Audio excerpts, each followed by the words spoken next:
पूर्व सेना प्रमुख जनरल एमएम नरवणे की आत्मकथा 4 स्टार्स ऑफ डेस्टिनी को लेकर जारी राजनीतिक विवाद के बीच प्रकाशित पेंगुइन रैंडम हाउस इंडिया ने 24 घंटे के अंदर दूसरी बार सफाई पेश की है।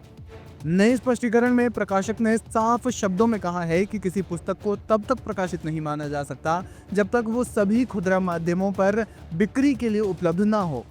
मंगलवार को जारी अपने नए स्पष्टीकरण में पेंगुइन ने कहा कि घोषित शीर्षक, प्री ऑर्डर लिस्टिंग और वास्तविक प्रकाशन ये 3 अलग अलग चरण होते हैं। केवल प्री ऑर्डर लिंक उपलब्ध होने का अर्थ ये नहीं है कि पुस्तक प्रकाशित हो चुकी है। ये नया स्पष्टीकरण ऐसे समय में आया है जब कांग्रेस सांसद राहुल गांधी ने प्रकाशक के रुख पर सवाल उठाते हुए कथित विरोधाभास की ओर इशारा किया था। राहुल गांधी ने जनरल नरवणे के वर्ष 2023 के एक सोशल मीडिया पोस्ट का हवाला दिया जिसमें कहा था कि हेलो फ्रेंड्स, मेरी किताब अब उपलब्ध है, लिंक फॉलो करें।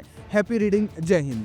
राहुल गांधी का दावा है कि यह संदेश देता है कि पुस्तक आम पाठकों के लिए उपलब्ध कराई जा चुकी है। उन्होंने यहां तक कहा कि या तो जनरल नरवणे या फिर पेंगुइन सच नहीं बोल रहा है। हालांकि पेंगुइन ने दोहराया कि पोस्ट केवल प्री ऑर्डर लिंक से संबंधित थी और पुस्तक को 2 दिन के भीतर वापस ले लिया गया था।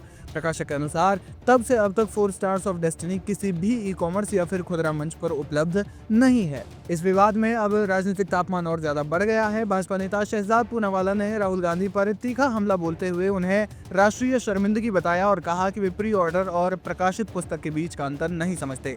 पूनावाला ने यह भी सवाल उठाया कि यदि पुस्तक प्रकाशित नहीं हुई थी तो राहुल गांधी के पास उसकी प्रति कैसे पहुंची। उन्होंने इसे कॉपीराइट एक्ट और यहाँ तक कि ऑफिशियल सीक्रेट एक्ट से जोड़ते हुए गंभीर आरोप लगाए। पेंगुइन इंडिया ने इससे पहले सोशल मीडिया प्लेटफॉर्म एक्स पर एक औपचारिक बयान जारी करके स्पष्ट किया था कि पुस्तक के सभी प्रकाशन अधिकार उसी के पास हैं और ना तो कोई मुद्रित प्रति, ना डिजिटल संस्करण और ना ही पीडीएफ किसी भी रूप में सार्वजनिक रूप से जारी नहीं किया गया है। प्रकाशक ने चेतावनी दी कि अगर पुस्तक की कोई भी प्रति कहीं प्रसारित होती है तो फिर वो कॉपीराइट उल्लंघन है और उसके खिलाफ कानूनी कार्रवाई की जाएगी। सत्ता पक्ष का कहना है कि अप्रकाशित पुस्तक से संसद में उद्धरण देना न केवल असंवैधानिक है बल्कि संवेदनशील रक्षा मामलों से भी जुड़ा हो सकता है। इस तरह एक पुस्तक जो अभी पाठकों तक पहुंची भी नहीं है, देश की राजनीति के केंद्र में आ गई। सवाल अब केवल किताब का नहीं बल्कि संसदीय मर्यादा, अभिव्यक्ति की सीमाओं और सत्य की परिभाषा का बन चुका है। फिलहाल देखना ये होगा कि ये विवाद आगे किस ओर रुख करता है। उन्होंने आर्मी चीफ से कहा कि देखो भैया, आपको जो करना है करो, मेरी बस की नहीं। और आर्मी चीफ के साथ नरवणे जी ने साफ लिखा है इसमें, आई फेल्ट रियली अलोन। ये ट्वीट है एक, जी मैं आपको दिखाता हूँ।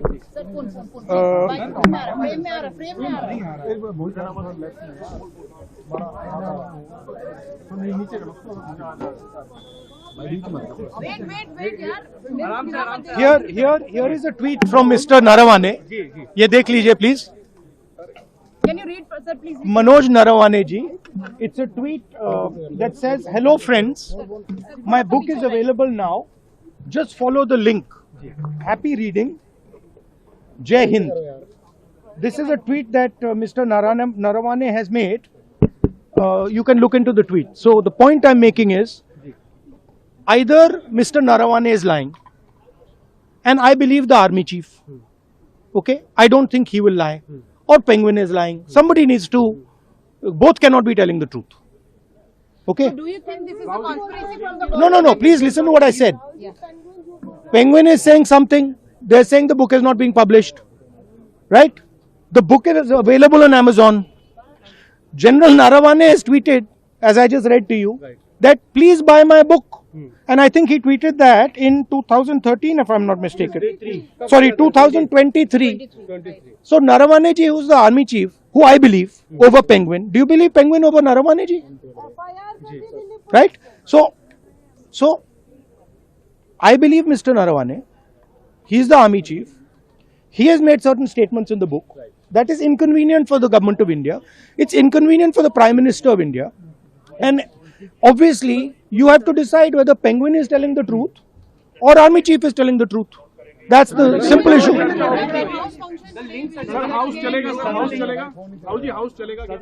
The central, देखिए, the central thing is, वो दिखाना जरा, वो भाई वो पिक्चर दिखाना है, पोस्टर लाओ जरा, पोस्टर लाओ, this दिखाओ जरा,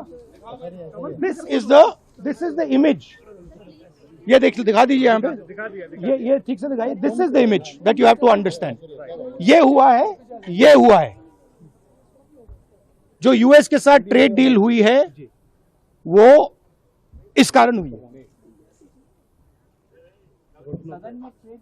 ये हुआ है, ठीक है, क्लियरली इसको समझिए। ये नारावाने जी की बात है, एप्स्टीन की बात है, ये जो सब हो रहा है, राइट, मेन चीज ये है।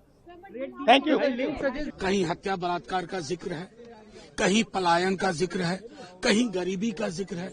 आखिर क्यों ऐसा है कि बिहार नंबर 1 है तमाम उन फहरिस्तों में जो फहरिस्त शर्म से सर झुका देते हैं किसी भी सभ्य समाज का। कल आपने देखा होगा माननीय मुख्यमंत्री जी ने बिहार की पूर्व मुख्यमंत्री, पहली महिला मुख्यमंत्री, उनको लड़की कह के संबोधित किया।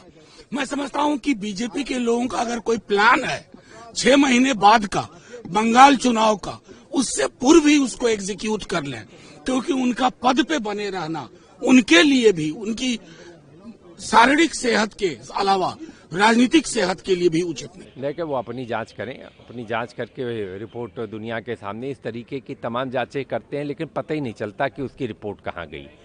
ये एक आदत सी बन गई है इन लोगों की, कहीं न कहीं किताब छपी तभी तो आई हाथ में, अगर उसका पता कराएं। उनको तो इस बात की परेशानी है कि किताब कैसे मिली, इस बात की परेशानी नहीं कि उसमें लिखा क्या गया।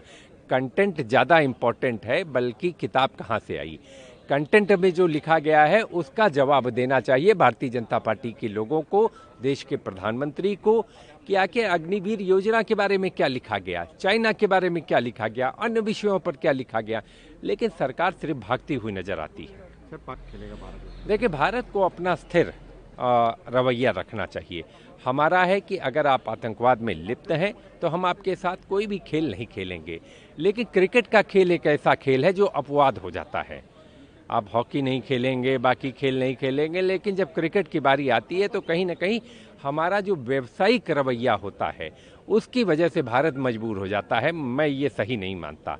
आप सारे खेलों में कहें कि अगर पाकिस्तान आतंकवादी गतिविधियों में लिप्त है तो हम उसके साथ कोई खेल, लेकिन ये ढुलमुल रवैया भारत सरकार का कहीं ना कहीं भारत की गरिमा को गिराता है।